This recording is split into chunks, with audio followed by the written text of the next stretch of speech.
Om Shanti 6 February 2025 प्रातः मुरली बाबा कहउछंती मीठे बच्चे पुराना दुनियार कंटागुड़ी को नुआ दुनियार फूलरे परिणत करिबा एहा ही हेउछि तुम भली दक्ष माली मानकर काम। पुराना दुनियार कंटागुड़ी को नुआ दुनियार फूलरे परिणत करिबा एहा ही हेउछि तुम भली दक्ष माली मानकर काम। प्रश्न संगम जुगरे तुमे पिला माने निजर केउ श्रेष्ठ भाग्य निर्माण करुछ? संगम जुगरे तुमे पिला माने निजर केउ श्रेष्ठ भाग्य निर्माण करुछ? उत्तर दुखदायी कंटारू सुगंधयुक्त फूल हेबा एहा हेउछि सबुठारु श्रेष्ठ भाग्य। जदि कोनोसी गोटिए भी विकार रहिथिबो तेबे कंटा कुहाजिबो। कंटारू फूल हेले ही सतो प्रधान देवी देवता होई परिबो। तुमे पिला माने एबे 21 पीढ़ी पर्यंत निजर सूर्यवंशी भाग्य गढ़िबाकू आसीछ। गीत तकदीर जगाकर आई हूँ। ओम शांति। पिला माने गीत सुनिले यह तो साधारण गीत काहींकि ना तुमे माने हेउछ माली बाबा बगीचार मालिक। एबे माली मानकू कंटारू फूल करिबार सेवा करिबाकू पड़िबो। एही अक्षर बहुत स्पष्ट। भक्त माने आसीछंती भगवान को पाखकू। एमाने समस्ते भक्तिनी अटंती ना। एबे तुमे ज्ञानर पाठ पढ़िबाकू बाबांको पाखकू आसीछ। तुमे माने एही राजयोगर पाठ पढ़ी ही नुआ दुनियार मालिक हेउछ। तेणु भक्तिनी माने कहउछंती आमे भाग्य को तैयारी करी आसीछु।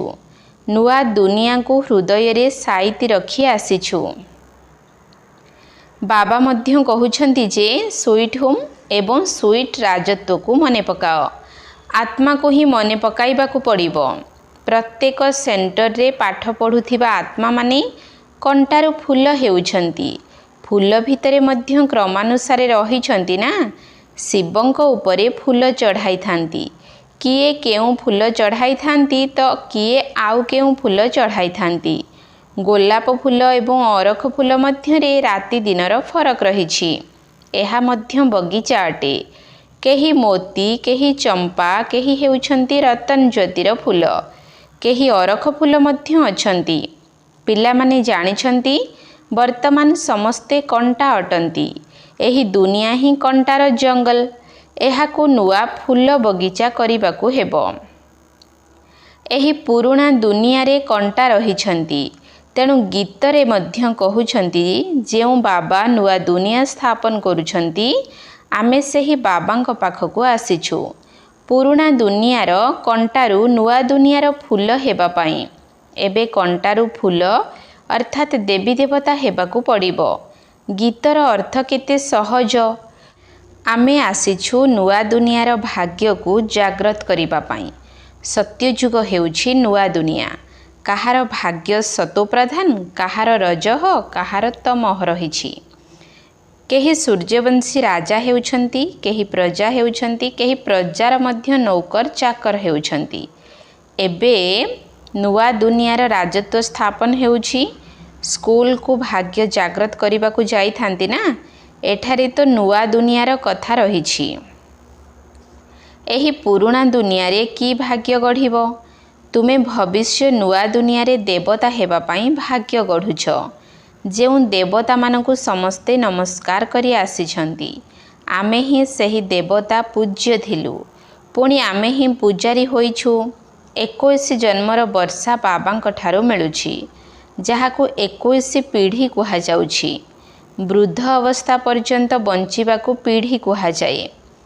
बाबा 21 पीढ़ीर वर्षा देउछंती। काहींकि ना सत्य जुगरे युवा अवस्थारे अथवा शैशव अवस्थारे अकाल मृत्यु हुए नाही। सेथिपाई ताकू अमर लोक कुहा जाए। एहा हेउछि मृत्यु लोक रावण राज्य। एठारे प्रत्येकंक भितरे विकारर प्रवेशता होइछि। जहांक भितरे गोटिए मध्य विकार थिबो से कंटा हेले ना। बाबा जानी जिबे एही माली राजकीय सुगंधयुक्त फूल तैयारी करिबा जानी नाहंती। ମାଳି ଭଲ ହୋଇଥିଲେ ଭଲ ଭଲ ଫୁଲ ପ୍ରସ୍ତୁତ କରିବେ, ଯେଉଁ ଫୁଲମାନେ ବିଜୟମାଳାରେ ଗୁନ୍ଥା ହେବେ। ତେଣୁ ଯୋଗ୍ୟ ଫୁଲ ଆବଶ୍ୟକ। ଦେବତାମାନଙ୍କ ପାଖକୁ ଭଲ ଭଲ ଫୁଲ ନେଇ ଯାଇଥାନ୍ତି ନା। ମନେକର ରାଣୀ ଏଲିଜାବେଥ ଆସିବେ, ତେବେ ଏକଦମ ଫାଷ୍ଟ କ୍ଲାସ୍ ଫୁଲର ମାଳ ତିଆରି କରି ନେଇଯିବେ। ଏଠାକାର ମନୁଷ୍ୟମାନେ ପୁରା ତମ ପ୍ରଧାନ ହୋଇଛନ୍ତି। ଶିବଙ୍କ ମନ୍ଦିରକୁ ମଧ୍ୟ ଯାଇଥାନ୍ତି। ଭାବନ୍ତି ଯେ ଇଏ ହେଉଛନ୍ତି ଭଗବାନ। ବ୍ରହ୍ମା ବିଷ୍ଣୁ ଶଙ୍କରଙ୍କୁ ତ ଦେବତା କହିଥାନ୍ତି, ଶିବଙ୍କୁ ଭଗବାନ ବୋଲି କହୁଛନ୍ତି। ତେଣୁ ସେ ଉଚ୍ଚରୁ ଉଚ୍ଚ ହେଲେ ନା। ବାସ୍ତବରେ ଶିବଙ୍କ ପାଇଁ କୁହନ୍ତି, ଧତୁରା ଖାଉଥିଲେ, ଭାଙ୍ଗ ପିଉଥିଲେ, କେତେ ଗ୍ଲାନି କରୁଛନ୍ତି। ଅରଖ ଫୁଲ ମଧ୍ୟ ନେଇ ଯାଇଥାନ୍ତି। ଦେଖ ପରମପିତା ପରମାତ୍ମାଙ୍କ ପାଖକୁ କ'ଣ ନେଇ ଯାଉଛନ୍ତି। ତମ ପ୍ରଧାନ କଣ୍ଟାଙ୍କ ପାଖକୁ ତ ଫାଷ୍ଟ କ୍ଲାସ୍ ଫୁଲ ନେଇ ଯାଉଛନ୍ତି, କିନ୍ତୁ ଶିବଙ୍କ ମନ୍ଦିରକୁ କ'ଣ ନେଇ ଯାଉଛନ୍ତି? କ୍ଷୀର ମଧ୍ୟ କିପରି ଚଢ଼ାନ୍ତି? 5% କ୍ଷୀର, ବାକି 95% ପାଣି। ଭଗବାନଙ୍କ ପାଖରେ କିପରି କ୍ଷୀର ଢାଳିବା ଉଚିତ କିଛି ହେଲେ ବି ଜାଣିନାହାନ୍ତି। ଏବେ ତୁମେମାନେ ଭଲ ଭାବରେ ଜାଣିଛ। ତୁମମାନଙ୍କ ଭିତରେ ମଧ୍ୟ କ୍ରମାନ୍ୱୟରେ ରହିଛନ୍ତି। ଯିଏ ଜ୍ଞାନ ଯୋଗରେ ପରିପକ୍ୱ ଥାନ୍ତି ତାଙ୍କୁ ସେଣ୍ଟରର ମୁଖ୍ୟ କରାଯାଇଥାଏ। ସମସ୍ତେ ତ ସମାନ ନୁହନ୍ତି। ଯଦିଓ ପାଠ ଗୋଟିଏ, ମନୁଷ୍ୟରୁ ଦେବତା ହେବାର ଲକ୍ଷ୍ୟ ମଧ୍ୟ ଏକ, କିନ୍ତୁ ଶିକ୍ଷକ ତ କ୍ରମାନୁସାରେ ରହିଛନ୍ତି ନା। ବିଜୟମାଳାରେ ଆସିବାର ମୁଖ୍ୟ ଆଧାର ପାଠପଢ଼ା। ପାଠପଢ଼ା ତ ଛାତ୍ରମାନଙ୍କ ପାଇଁ ଗୋଟିଏ ପ୍ରକାରର ହୋଇଥାଏ, କିନ୍ତୁ କ୍ରମାନ୍ୱୟରେ ପାସ୍ ହୋଇଥାନ୍ତି ନା। ତେବେ ସବୁର ଆଧାର ପାଠପଢ଼ା ଉପରେ ନିର୍ଭର କରେ। କେହି ତ ବିଜୟମାଳାର 8 ଦାନାରେ ଆସୁଛନ୍ତି, କେହି 108ରେ, କେହି ପୁଣି 16,108ରେ ଆସୁଛନ୍ତି। କ୍ରମାନ୍ୱୟରେ ବଂଶାବଳୀ ତିଆରି ହୋଇଥାଏ। ଯେପରି ବୃକ୍ଷ ମଧ୍ୟ କ୍ରମାନ୍ୱୟରେ ବଢ଼ିଥାଏ। ପ୍ରଥମେ ଗୋଟିଏ ପତ୍ର, ପୁଣି 2ଟି ପତ୍ର, ପରେ ବଢ଼ି ଚାଲେ। ଏହା ମଧ୍ୟ ବୃକ୍ଷ। ବଂଶାବଳୀ ମଧ୍ୟ ରହିଛି, ଯେପରି କୃପାଳିନୀ ବଂଶାବଳୀ ଆଦି ଆଦି। ସେ ସବୁ ହେଉଛି ହଦ୍ର ବଂଶାବଳୀ। ଏହା ହେଉଛି ବେହଦ୍ର ବଂଶାବଳୀ। ଏଥିରେ ପ୍ରଥମେ କିଏ ଅଛନ୍ତି? ପ୍ରଜାପିତା ବ୍ରହ୍ମା। ତାଙ୍କୁ ଗ୍ରେଟ୍ ଗ୍ରେଟ୍ ଗ୍ରାଣ୍ଡଫାଦର ଅର୍ଥାତ୍ ଆଦି ପିତା କୁହାଯିବ। କିନ୍ତୁ ଏକଥା କେହି ଜାଣିନାହାନ୍ତି। ମନୁଷ୍ୟ ଟିକେ ବି ଜାଣିନାହାନ୍ତି ଯେ ସୃଷ୍ଟିର ରଚୟିତା କିଏ। ବିଲକୁଲ ଅହଲ୍ୟା ସଦୃଶ ପଥର ବୁଦ୍ଧି ହୋଇଯାଇଛନ୍ତି। ଯେବେ ଏପରି ପଥର ବୁଦ୍ଧି ହୋଇଯାଆନ୍ତି, ସେତେବେଳେ ବାବା ଆସିଥାନ୍ତି। ତୁମେମାନେ ଏଠାକୁ ଆସିଛ ଅହଲ୍ୟା ବୁଦ୍ଧି ଅର୍ଥାତ୍ ପଥର ବୁଦ୍ଧିରୁ ପାରସ ବୁଦ୍ଧି ହେବା ପାଇଁ। ତେଣୁ ଜ୍ଞାନ ମଧ୍ୟ ଧାରଣ କରିବା ଉଚିତ ନା। ବାବାଙ୍କୁ ଚିହ୍ନିବା ଦରକାର ଏବଂ ଏହି ପାଠପଢ଼ାର ଖିଆଲ ମଧ୍ୟ କରିବା ଦରକାର। ମନେକର ଆଜି ଆସିଛ, କାଲି ଅଚାନକ ଶରୀର ଛାଡ଼ିଦେଲ, ତେବେ କେଉଁ ପଦ ପାଇବ? ଜ୍ଞାନ ତ କିଛି ହେଲେ ଧାରଣ କରିଲ ନାହିଁ, କିଛି ହେଲେ ଶିଖିଲ ନାହିଁ। ତେଣୁ କେଉଁ ପଦ ପାଇବ? ଯିଏ ଯେତେ ଡେରିରେ ଶରୀର ଛାଡ଼ୁଛନ୍ତି, ତାଙ୍କ ପାଇଁ ସମୟ ତ କମ୍ ହୋଇଯାଉଛି। ତେବେ ସେମାନେ ଜନ୍ମ ନେଇ କ'ଣ କରିପାରିବେ? ହଁ, ତୁମ ମଧ୍ୟରୁ କେହି ଶରୀର ତ୍ୟାଗ କଲେ ସେ ଯାଇ କୌଣସି ଭଲ ଘରେ ଜନ୍ମ ନେବେ। ଆତ୍ମାରେ ଜ୍ଞାନର ସଂସ୍କାର ଅଛି, ତେଣୁ ତାହା ଥିବାରୁ ସେ ଆତ୍ମା ତୁରନ୍ତ ଜାଗ୍ରତ ହୋଇଯିବ। ଶିବ ବାବାଙ୍କୁ ମନେ ପକାଇବାକୁ ଲାଗି ପଡ଼ିବ। ସଂସ୍କାର ଭରି ନଥିଲେ କିଛି ବି କରିପାରିବ ନାହିଁ। ଏହାକୁ ବହୁତ ସୂକ୍ଷ୍ମତାର ସହିତ ବୁଝିବାକୁ ହେବ। ଯଦି ମାଳି ଭଲ ଭଲ ଫୁଲକୁ ଆଣୁଛନ୍ତି, ତେବେ ତାଙ୍କର ମହିମାର ମଧ୍ୟ ଗାୟନ କରାଯାଉଛି। ଫୁଲ ତିଆରି କରିବା ତ ମାଳିର କାମ ନା। ଏହିପରି ବହୁତ ସନ୍ତାନ ରହିଛନ୍ତି, ଯେଉଁମାନେ ବାବାଙ୍କୁ କିପରି ମନେ ପକାଇବେ ଜାଣି ହିଁ ନାହାନ୍ତି। ତେବେ ସବୁକିଛି ଭାଗ୍ୟ ଉପରେ ନିର୍ଭର ରହିଛି। ଭାଗ୍ୟରେ ନଥିଲେ କିଛି ହେଲେ ବି ବୁଝିବେ ନାହିଁ। ଭାଗ୍ୟବାନ ସନ୍ତାନ ତ ବାବାଙ୍କୁ ଯଥାର୍ଥ ରୀତି ଚିହ୍ନି ତାଙ୍କୁ ସମ୍ପୂର୍ଣ୍ଣ ଭାବରେ ମନେ ପକାଇବେ। ବାବାଙ୍କ ସହିତ ନୂଆ ଦୁନିଆକୁ ମଧ୍ୟ ମନେ ପକାଇବେ। ଗୀତାରେ ମଧ୍ୟ କହୁଛନ୍ତି ନା, ଆମେ ନୂଆ ଦୁନିଆ ପାଇଁ ନୂଆ ଭାଗ୍ୟ ଗଢ଼ିବାକୁ ଆସିଛୁ। 21 ଜନ୍ମ ପାଇଁ ବାବାଙ୍କ ଠାରୁ ରାଜ୍ୟ ଭାଗ୍ୟ ନେବାକୁ ହେବ। ଏହି ନିଶା ଏବଂ ଖୁସିରେ ରହିଲେ ଗୀତର ଅର୍ଥକୁ ବୁଝିପାରିବେ। ସ୍କୁଲରେ ମଧ୍ୟ କାହା ଭାଗ୍ୟରେ ନଥିଲେ ଫେଲ୍ ହୋଇଯାଇଥାନ୍ତି।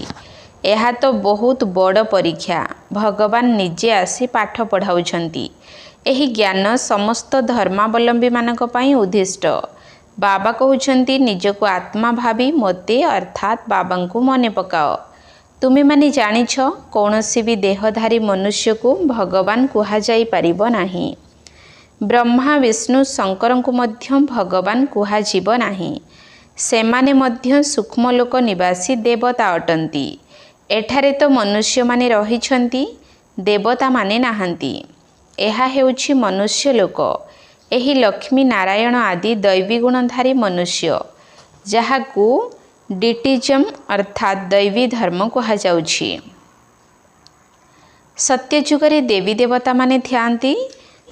ସୂକ୍ଷ୍ମ ଲୋକରେ କେବଳ ବ୍ରହ୍ମା ବିଷ୍ଣୁ ଶଙ୍କର ରହିଛନ୍ତି। ଗାୟନ କରୁଛନ୍ତି ବ୍ରହ୍ମା ଦେବତାୟ ନମଃ ବିଷ୍ଣୁ ଦେବତାୟ ନମଃ। ପୁଣି କହୁଛନ୍ତି ଶିବ ପରମାତ୍ମାୟ ନମଃ। ଶିବଙ୍କୁ ଦେବତା କୁହାଯିବ ନାହିଁ। ଅନ୍ୟ ମନୁଷ୍ୟମାନଙ୍କୁ ପୁଣି ଭଗବାନ କୁହାଯାଇପାରିବ ନାହିଁ। 3ଟି ଫ୍ଲୋର ଅର୍ଥାତ୍ ମହଲା ରହିଛି ନା, ଆମେ ତୃତୀୟ ଫ୍ଲୋରରେ ଅଛୁ। ସତ୍ୟଯୁଗରେ ଯେଉଁ ଦୈବୀ ଗୁଣଧାରୀ ମନୁଷ୍ୟ ଥିଲେ, ସେଇମାନେ ପୁଣି ଆସୁରୀ ଗୁଣଧାରୀ ହୋଇଯାଇଛନ୍ତି। ମାୟାର ଗ୍ରହଣ ଲାଗିବା ଦ୍ୱାରା କଳା ହୋଇଯାଇଛନ୍ତି। ଯେପରି ଚନ୍ଦ୍ରମାରେ ମଧ୍ୟ ଗ୍ରହଣ ଲାଗିଥାଏ ନା, ତାହା ହେଲା ହଦ୍ର, ଏହା ବେହଦ୍ର କଥା। ବେହଦ୍ର ଦିନ ଏବଂ ରାତି। ଗାୟନ ମଧ୍ୟ କରନ୍ତି ବ୍ରହ୍ମାଙ୍କର ଦିନ ଏବଂ ରାତି। ତୁମମାନଙ୍କୁ ଏବେ କେବଳ ବାବାଙ୍କଠାରୁ ହିଁ ପଢ଼ିବାକୁ ପଡ଼ିବ, ବାକି ସବୁ କିଛି ଭୁଲିଯିବାକୁ ହେବ। ବାବାଙ୍କଠାରୁ ପଢ଼ିଲେ ତୁମେ ନୂଆ ଦୁନିଆର ମାଲିକ ହୋଇଯିବ। ଏହା ସତ୍ୟ ସତ୍ୟ ଗୀତା ପାଠଶାଳାରେ ସର୍ବଦା ରହନ୍ତି ନାହିଁ। ମନୁଷ୍ୟମାନେ ଭାବନ୍ତି ଯେ ଭକ୍ତି ମାର୍ଗ ହେଉଛି ଭଗବାନଙ୍କ ସହିତ ମିଶିବାର ମାର୍ଗ। ଯେତେ ବହୁତ ଭକ୍ତି କରିବ, ତେବେ ଭଗବାନ ପ୍ରସନ୍ନ ହେବେ ଏବଂ ଆସି ତାର ଫଳ ଦେବେ। ଏସବୁ କଥା ତୁମେମାନେ ହିଁ ଏବେ ବୁଝୁଛ। ଭଗବାନ ହେଉଛନ୍ତି ଜଣେ, ଯିଏକି ଏବେ ଭକ୍ତିର ଫଳ ଦେଉଛନ୍ତି। ଯେଉଁମାନେ ପ୍ରଥମେ ସୂର୍ଯ୍ୟବଂଶୀ ପୂଜ୍ୟ ଥିଲେ, ସେହିମାନେ ହିଁ ସବୁଠାରୁ ଅଧିକ ଭକ୍ତି କରିଛନ୍ତି ଏବଂ ସେହିମାନେ ଏଠାକୁ ଆସିବେ। ତୁମେମାନେ ହିଁ ପ୍ରଥମେ ଶିବ ବାବାଙ୍କର ଅବ୍ୟଭିଚାରୀ ଭକ୍ତି କରିଛ, ତେଣୁ ନିଶ୍ଚିତ ତୁମେମାନେ ହିଁ ପ୍ରଥମ ଭକ୍ତ ଅଟ। ପୁଣି ତଳକୁ ଖସି ଖସି ତମ ପ୍ରଧାନ ହୋଇଯାଉଛ। ଅଧାକଳ୍ପ ହେବ ତୁମେମାନେ ଭକ୍ତି କରି ଆସିଛ, ସେଥିପାଇଁ ତୁମମାନଙ୍କୁ ପ୍ରଥମେ ଜ୍ଞାନ ଦେଉଛନ୍ତି। ତୁମମାନଙ୍କ ଭିତରେ ମଧ୍ୟ କ୍ରମାନ୍ୱୟରେ ଅଛନ୍ତି। ତୁମର ଏହି ପାଠ ପଢ଼ାରେ କୌଣସି ବାହାନା ଚଳିବ ନାହିଁ ଯେ ଆମେ ଦୂରରେ ରହୁଛୁ, ସେଥିପାଇଁ ପ୍ରତିଦିନ ପଢ଼ିପାରିବୁ ନାହିଁ। କେହି କେହି କହୁଛନ୍ତି ମୁଁ 10 ମାଇଲ ଦୂରରେ ରହୁଛି। ଆରେ ବାବାଙ୍କ ସ୍ମୃତିରେ ତୁମେମାନେ 10 ମାଇଲ ଚାଲି ଚାଲି ଆସିଲେ ମଧ୍ୟ ଥକା ଲାଗିବ ନାହିଁ। କେତେ ବଡ଼ ସମ୍ପତ୍ତି ନେବାକୁ ଯାଉଛ। ତୀର୍ଥକୁ ମନୁଷ୍ୟ ଦର୍ଶନ କରିବା ପାଇଁ ପାଦରେ ଯାଇଥାନ୍ତି, କେତେ ଧକ୍କା ଖାଆନ୍ତି। ଏହା ତ ଗୋଟିଏ ସହରର କଥା। ବାବା କହୁଛନ୍ତି ମୁଁ ଏତେ ଦୂରରୁ ଆସିଛି, ତୁମେମାନେ କହୁଛ ଘର 5 ମାଇଲ ଦୂର। ବାଃ, ସମ୍ପତ୍ତି ନେବା ପାଇଁ ତ ଦୌଡ଼ି ଦୌଡ଼ି ଆସିବା ଦରକାର। ଅମରନାଥକୁ କେବଳ ଦର୍ଶନ କରିବା ପାଇଁ କେଉଁଠାରୁ ଯାଉଛନ୍ତି। ଏଠାରେ ତ ଅମରନାଥ ବାବା ସ୍ୱୟଂ ପାଠ ପଢ଼ାଇବାକୁ ଆସିଛନ୍ତି। ମୁଁ ତୁମମାନଙ୍କୁ ବିଶ୍ୱର ମାଲିକ କରିବାକୁ ଯାଉଛି, କିନ୍ତୁ ତୁମେମାନେ ପୁଣି ବାହାନା କରୁଛ। ସକାଳୁ ଅମୃତ ବେଳାରେ କେହି ବି ଆସିପାରିବେ। ସେ ସମୟରେ କୌଣସି ଡର ନାହିଁ। କେହି ତୁମକୁ ଲୁଟିବେ ମଧ୍ୟ ନାହିଁ। ଯଦି କୌଣସି ଅଳଙ୍କାର ଆଦି ଥିବ, ତେବେ ଛଡ଼ାଇ ନେବେ। ଚୋରମାନଙ୍କୁ ଦରକାର ଧନ, ପଦାର୍ଥ, କିନ୍ତୁ କାହାର ଭାଗ୍ୟରେ ନଥିଲେ ବହୁତ ବାହାନା କରିଥାନ୍ତି। ଯିଏ ନ ପଢ଼ିବ ନିଜର ପଦ ହରାଇବ। ବାବା ଭାରତକୁ ହିଁ ଆସୁଛନ୍ତି, ଭାରତକୁ ହିଁ ସ୍ୱର୍ଗ କରୁଛନ୍ତି। ଗୋଟିଏ ସେକେଣ୍ଡରେ ଜୀବନ ମୁକ୍ତିର ରାସ୍ତା ବତାଉଛନ୍ତି, କିନ୍ତୁ ସେହିଭଳି ପୁରୁଷାର୍ଥ କରିବା ଦରକାର ନା। ପାଦ ହିଁ ଯଦି ନ ଉଠାଇବ, ତେବେ ପହଞ୍ଚିବ କିପରି? ତୁମେମାନେ ଜାଣିଛ ଯେ ଏହା ଆତ୍ମା ଏବଂ ପରମାତ୍ମାଙ୍କ ମେଳା। ବାବାଙ୍କ ପାଖକୁ ସ୍ୱର୍ଗର ସମ୍ପତ୍ତି ନେବାକୁ ଆସିଛ। ନୂଆ ଦୁନିଆର ସ୍ଥାପନା ହେଉଛି। ସ୍ଥାପନା କାର୍ଯ୍ୟ ପୂର୍ଣ୍ଣ ହେଲେ ବିନାଶ ଆରମ୍ଭ ହୋଇଯିବ। ଏହା ସେହି ମହାଭାରତ ଲଢ଼େଇ ନା? ଆଚ୍ଛା, ମିଠା ମିଠା ଶିଖିଲ ଧେ। ସନ୍ତାନମାନଙ୍କ ପ୍ରତି ମାତା ପିତା ବାପଦାଦାଙ୍କର ମଧୁର ସ୍ନେହ ସମ୍ପନ୍ନ ଶୁଭେଚ୍ଛା एवं सुप्रभात। आत्मिक पितांकर आत्मिक संतान मानकु नमस्ते। आत्मिक संतान मानकर आत्मिक बाप दादांकु नमस्ते नमस्ते नमस्ते। सुप्रभात। धारणा पाई मुख्य सार। 1 नंबर पॉइंट, बाबा जो ज्ञानर संपत्ति देउछंती ताकु नेबा पाई दौड़ी दौड़ी आसीबा उचित। एथिरे कौनसी प्रकारर बाहाना करिबा उचित नुहे। बाबांक स्मृति रे 10 माइल पादरे चालिले मध्य थकी जिबे नाही। बाबा जो ज्ञानर संपत्ति देउछंती ताकु नेबा पाई दौड़ी दौड़ी आसीबा उचित। एथिरे कौनसी प्रकारर बाहाना करिबा उचित नुहे। बाबांक स्मृति रे 10 माइल पादरे चालिले मध्य थकी जिबे नाही। 2 नंबर पॉइंट, विजय मालारे आसीबार आधार हेउछि पाठ पढ़ा। तेणु पाठ पढ़ा उपरे पूरा ध्यान देबाकू पड़िबो। कंटा को फूल करिबार सेवा करिबाकू पड़िबो। मिठा घर एवं राजधानी को मने पकाइबाकू हेबो। विजय मालारे आसीबार आधार हेउछि पाठ पढ़ा। तेणु पाठ पढ़ा उपरे पूरा ध्यान देबाकू पड़िबो। कंटा को फूल करिबार सेवा करिबाकू पड़िबो। मिठा घर एवं राजधानी को मने पकाइबाकू हेबो। वरदान, संगम जुगर महत्व को जानी गोटिएर अगणित थर फल प्राप्ति करुथिबा सर्वप्राप्ति संपन्न भव। संगम जुगर महत्व को जानी गोटिएर अगणित थर फल प्राप्ति करुथिबा सर्वप्राप्ति संपन्न भव। संगम जुगरे बाप दादांकर प्रतिश्रुति हेला गोटिए देई लक्षे नियो। जेपरि सर्वश्रेष्ठ समय, सर्वश्रेष्ठ जन्म, सर्वश्रेष्ठ उपाधि एही समयर अटे, सेहीपरि सर्वप्राप्तिर अनुभव मध्य एबे ही होइथाय। ते एबे तो गोटिएर केवल लक्षे गुणा मिलु नाही, किंतु जेतेबेले चाहिबो, जेपरि चाहिबो, जहा चाहिबो बाबा तुममानकर सेवक रूपरे बंधा होइछंती। अर्थात गोटिए सेवार फल अगणित थर मिली जाउछि। काहींकि ना वर्तमान समय रे बरदाता ही तुमर अटंती, जेबे कि बीज ही तुम हातरे अछंती। तेणु बीज द्वारा जहा चाहिबो ताहा गोटिए सेकेंड भितरे प्राप्त करी सर्वप्राप्ति रे संपन्न होई परिबो। स्लोगान, परिस्थिति जेपरि हेउना काहींकि परिस्थिति हटि जाऊ किंतु तुमर खुशी न जाऊ। परिस्थिति जेपरि हेउना काहींकि परिस्थिति हटि जाऊ किंतु तुमर खुशी न जाऊ। ओम शांति।